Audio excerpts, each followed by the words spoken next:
Goes out. Great. Yeah, I like that.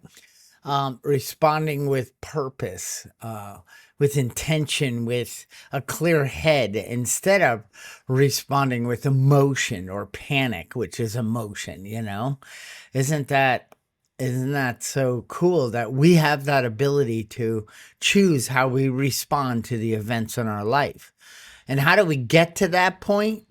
We get to that point because the outcomes of our uh, the outcomes of our life we're not happy with. And the game of blame throwing, the game of blaming outside forces and people and events and situations and traffic and weather and all of that, it just gets old. And complaining gets old, and justifying why I behaved a certain way, it gets old. And maybe you still don't see it, but you're wondering why, nobody really wants me around anymore, because all I do is whine and moan and complain about things that I don't have any control over. And, we have control over something in our life, and it's how we respond. We do have complete control over that. So when you see people out there doing what they do, it's, I mean, yeah, I don't listen to it. And yeah, it's like, shut up. But on top of that, it's like they're in a real tough spot, you know? They're trying to control something they can't, which is the government or uh, Johnny Tariff. and I can't do anything about that, but how I respond to that means the world. Another thing is accepting responsibility instead of taking, because taking is after learning accepting for me. And when I was in a ninth grade, we were playing with firecrackers and lighting them and throwing them out in the street and having fun. Me and my two buddies, and then I also had an M80, so that does a little more damage. And we took a little walk through the neighborhood, and I said, "This looks like a fun mailbox to see what would happen." Of course, that was me, and I was the one who lit it. Oh, and then we threw it in, and we were running, and then boom! Sorry, it's funny now, but anyway, it blew the heck out of that thing, and we ran like crazy. I had no idea it was going to be as loud and cause as much damage.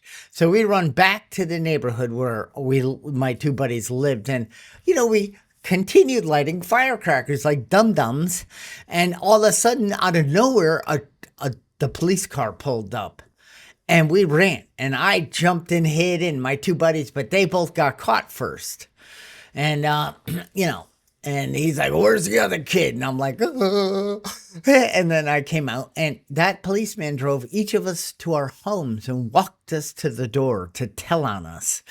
And which I thought was not right. You just shouldn't tell on me because I'm going to get in more trouble. And anyway, the policeman said to my dad, "I'm here with your son. He was with two other kids, and they happened to blow up a mailbox with explosives, and he needs to accept responsibility for his actions." And I was like, oh, it was the scariest thing. But as I look back in my life, I had to own my mistake. I had to see my part in it. I had to go to the house, knock on the door, and make amends, and then offer, what can I do to make this right? So, how much does it cost? Because you don't want me installing a mailbox when I'm in ninth grade. But so they got a price for a new one, and then the three of us chipped in, and then we presented the money, and I got my big first lesson on accepting responsibility. And if I didn't get caught, I never would have. So, in that moment, Kristen, like you were talking about, how could this happen to me? See, I don't see my actions. I'm a kid. I'm having fun blowing things up. What's the big deal? And but then I got caught. But if I hadn't got caught, no caught, I never would have accepted responsibility or taken responsibility. I would have went the opposite way. And I would have went by the next day and said, hee hee hee, look at that mailbox. Well, maybe not. I don't know. I probably would have steered clear of that area because I wouldn't want to get caught. Because then getting caught was horrifying because that meant I had to accept the responsibility, the consequences of my silly actions. And I gotta tell you, I never blew up another mailbox. I did blow up things, threw it in water, and I still kind of like doing that. But now I do it more responsibly, where there's no police. Well, they wouldn't be able to bring me. I guess they could bring me to my dad now. He'd say, I'm done with them. So anyway, that it just came to me like I learned, and that didn't fix me back then. I still had much more to learn through life. But whatever's happening outside of us, whatever debacles or whatever, the tone of the country or in Europe is, and what's happening in China and at the gas pump or wherever in life, I don't have any control over that. Like, I can't say it should be this way, it should be that way. If I want some control, maybe I can go into politics or I can run for office or do something. I don't. No, thank you. But I'm not going to complain about it. I'm not going to point fingers. I'm not going to say this sucks.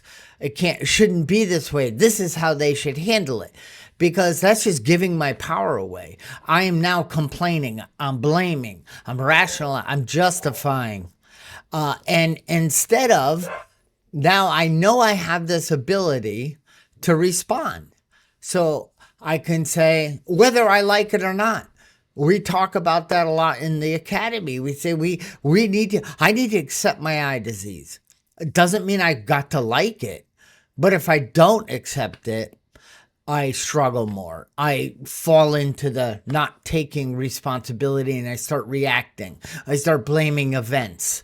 And my outcome is I have more tension. I'm more frustrated. I'm resentful.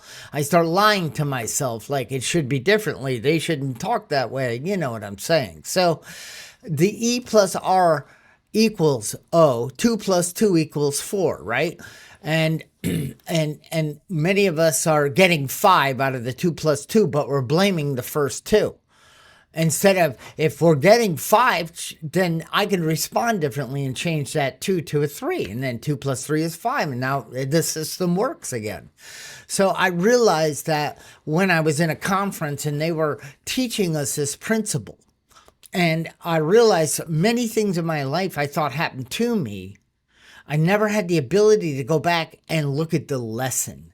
And even if what transpired from the adversity or the loss of a job, which I created, the company, it's so funny. People, there's layoffs and cutbacks. That makes sense. But when we get let go from a position, when I had to let people go, I never did it.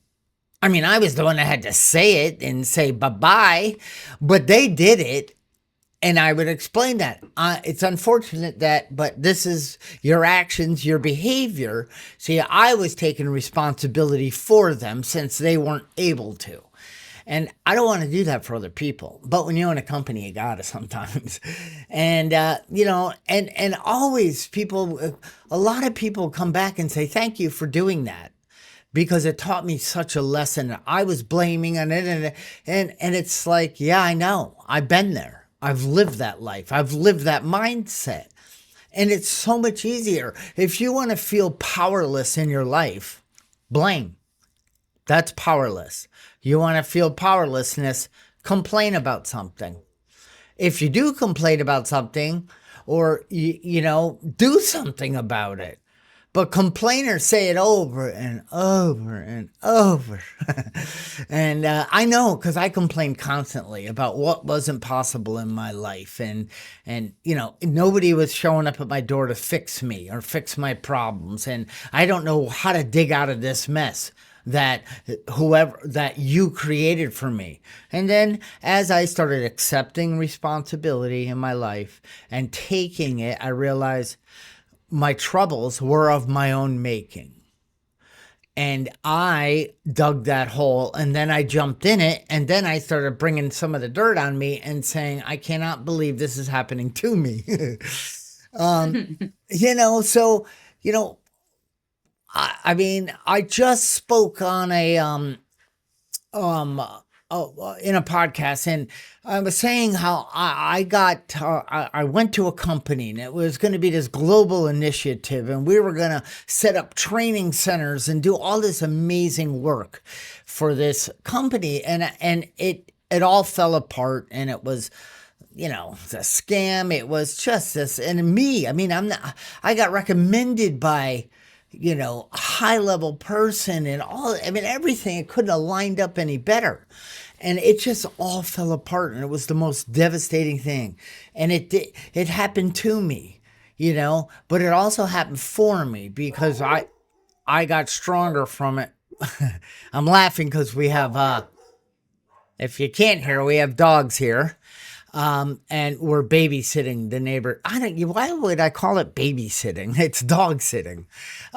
Anyway, because she's a little baby. And, but anyway, out of that, the Thriving Blind Academy was formed. My relationship, I didn't try, you know what I mean? I wasn't traveling as much, and so many good things came out of it but I had to go through some serious pain, but I had to also go through responsibility. I had to keep looking at the event.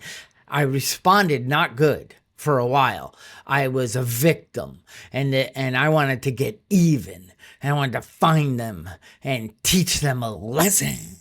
And guess what?